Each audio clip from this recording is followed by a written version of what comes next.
Welcome back to my series where I recap all the major music news that went down over the past week up until New Music Friday. Let's not waste any time and just jump into it with the first story. Last week, I sent my best wishes to Lil Nas X after he was arrested in LA. Well, Lil Nas X is finally out of jail, but he is facing 4 felony charges. About a day after being released, he put out this statement via Instagram stories. Your girl is gonna be okay, y'all. Okay? She's gonna be alright. She's gonna be alright. Shit. That was fucking terrifying. That was terrifying. That was a terrifying last 4 days. But your girl is gonna be alright. Lil Nas X's dad, Robert Stafford, also did an article with The Times where he revealed some pretty interesting things. His dad almost alludes that the incident was caused by chasing the same success that Lil Nas X had with some of his early songs like Old Town Road. Lil Nas X's dad, Robert Stafford, said, "I understand how the music business is. It's like a high. When you get to that level, you want that drug again. You want to hit that high again." End quote. He also spoke about his experience visiting Lil Nas X in jail. He explained the experience as, quote, "I went to visit him in jail, and as soon as I walked through that door, I couldn't do anything but cry. To see my baby boy on the other side of that glass, we shed tears with each other for a minute, and I had to tell him what you're going through is normal. We all have breakdowns every now and then, but the difference is yours gets played out in the public eye," end quote. He also shares that, quote, "When I went to visit, he asked me to say, 'Tell everyone I'm sorry they saw me like that.' Even in that moment, he was apologizing for something he was going through," end quote. It's nice to see that Lil Nas X's dad has his back. I wish both of them good luck going forward. I will link the full article interviewing Lil Nas X's dad below in the description.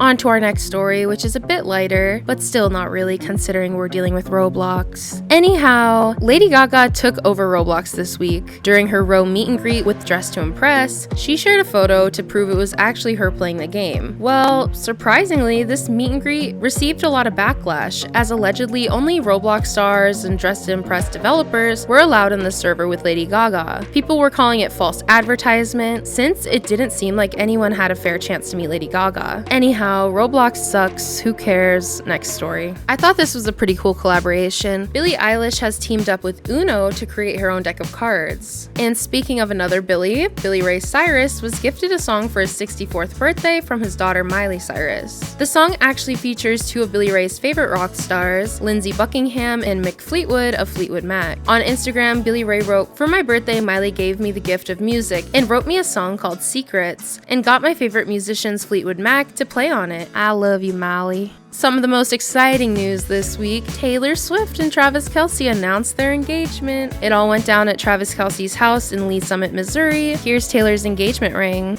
Trump can't make up his mind about Taylor Swift after previously tweeting that he hates Taylor Swift and that she's not hot. When he was asked about the engagement we were just talking about, this is what the president said. It's cabinet meeting. Travis Kelce and Taylor Swift are engaged, and the world wants your reaction, sir.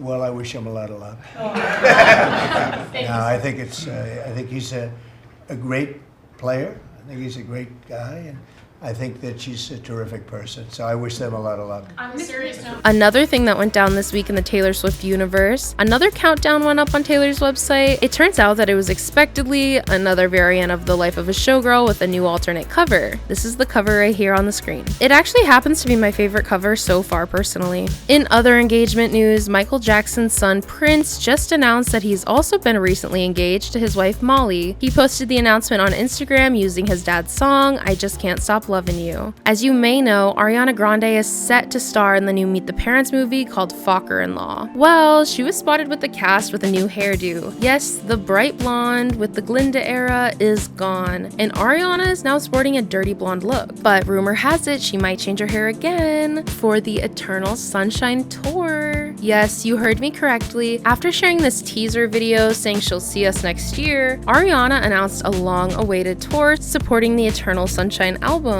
She'll be playing arenas across the US with some dates in London. Are you excited about Ariana Grande's tour? I know I am. Anyhow, Offset and John Legend joined forces for their new song Never Let Go. This song serves as a beautiful tribute to the late rapper Takeoff. Another music video that was released this week was the one for Perry Edwards' new song, If He Wanted To, He Would. First of all, Lana Del Rey's breakout song Summertime Sadness has reached 2 billion streams. Also, Lana Del Rey has revealed new details about her upcoming album, previously called Lasso and The Right Person Will Stay. Lana told us that the album is now being called Stove. Who knows if she'll stick to this name, but I'm excited to see what she does with the project, and I'm excited to see if it actually drops. When describing the album Stove to When describing the album Stove to W Magazine, Lana revealed, quote, "The majority of the album will have a country flair. 8 years ago when I was looking to make a country record, no one else was thinking about country. Now everyone is going country. I've asked myself, should I retire the snakeskin boots? Should I put my cowboy hats in storage?" End quote. Big X the Plug, I think that's how you say it, released his new album, Hope You're Happy, this week, along with a music video for his collaboration with Jelly Roll called Box Me Up. Benson Boone began his American Heart Tour this week, and during the show in Columbus, Benson Boone performed an absolutely beautiful rendition of Adele's When We Were Young. In addition to Benson Boone beginning his tour, Addison also kicked off her tour. She is honestly bringing it with choreography, and the visuals honestly look really cool. Major BTS news, guys. V of BTS threw the first pitch at the Dodger baseball game. More in K-pop. After announcing they would be parting ways in November, K-pop girl group Purple Kiss have released a victory lap of US tour dates to perform for their fans one last time before all members go and do their own thing. Will Smith is being clowned on this week because people suspect he used AI in this video to make his crowd look more full. Grande even shaded him in this Instagram post. Doechii has released a vinyl version of her mixtape Alligator Bites Never Heal for the album's 1-year anniversary. Charli XCX stuns on the cover of the Pop magazine. Mariah the Scientist graced the cover of High Snobiety. Jake Shane interviewed Renee Rapp for the second time on his podcast, Therapus. Rihanna made a heartfelt post celebrating the 20-year anniversary of her debut. Feel free to pause and read. She noticeably changed her header in her profile picture on X. This all led up to Rihanna announcing that she would be launching a 20th anniversary merch collection. I guess we'll still have to wait on that album. Innovative synth pop duo Magdalena Bay announced that they'll be releasing a movie to accompany their latest album, Imaginal Disc. No details on the release date have been shared yet. Off the heels of releasing her new song Jealous Type, for her upcoming album V, Doja Cat has revealed an alternative cover for the album. I can't tell if that poodle is real or not, but I'm leaning towards no. Megan Thee Stallion's new show K-Popped is now streaming on Apple TV+. After opening for the Weeknd's After Hours Till Dawn tour, Playboi Carti will be headlining his own run of shows this fall on the Antagonist 2.0 tour. In more tour news, Halsey announced that she'll be hitting the road again for her Back to Badlands tour in celebration of her debut album Badlands' 10th anniversary. The VMAs have announced more performers for the show in early September. In addition to the performers that were announced last week, Doja Cat, Jelly Roll, Post Malone, and Tate McRae have all been announced to perform. The VMAs also announced 2 more categories, Song of the Summer and Best Group.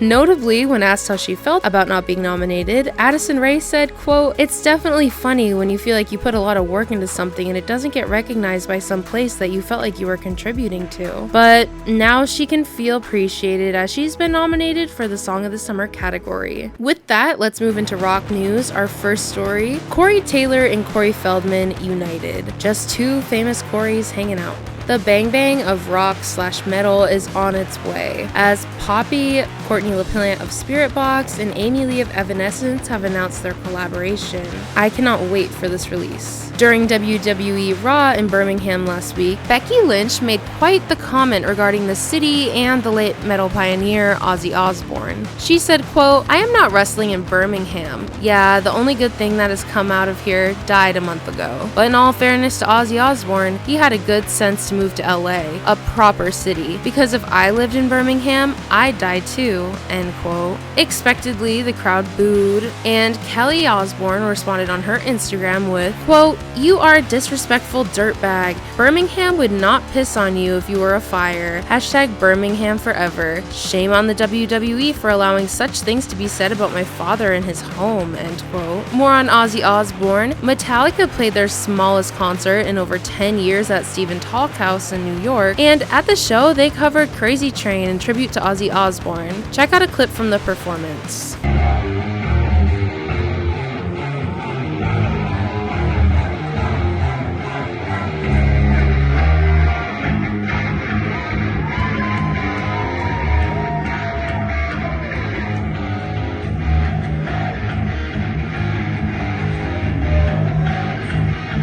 Before we get into New Music Friday, let's go over a few points of chart data. Conan Gray's newest album, Wishbone, debuts at number 3 on the Billboard 200, becoming his third album to reach the top 10 and highest peaking album overall. Wishbone also reached the top spot on the album sales chart. Nasty by Tinashe is now certified platinum. Billie Eilish's most recent record, Hit Me Hard and Soft, re-entered the top 10 of the Billboard 200 this week at number 6. Taylor Swift's The Tortured Poets Department also re-entered the top 10 of the chart at number 10, raising 8 spots from last week. Mariah the Scientist's song Heart Sold Separately has reached the number 1 spot on US Apple Music. And that's all I want to talk about for chart data, so now we can move into New Music Friday. Now, the big story from New Music Friday was that Sabrina released her new album, Man's Best Friend. With it came a Rocky Horror-inspired music video for Tears, which features Coleman Domingo playing a Frankenfurter role. Ashnikko also released her new song, Sticky Fingers, off of her upcoming album, Smoochies. And that's basically all the music news that I wanted to go over this week. Let me know if you had any thoughts in the comments, and make sure to subscribe so you never miss a video or one of my daily music news shorts. I'll see you soon. Bye-bye.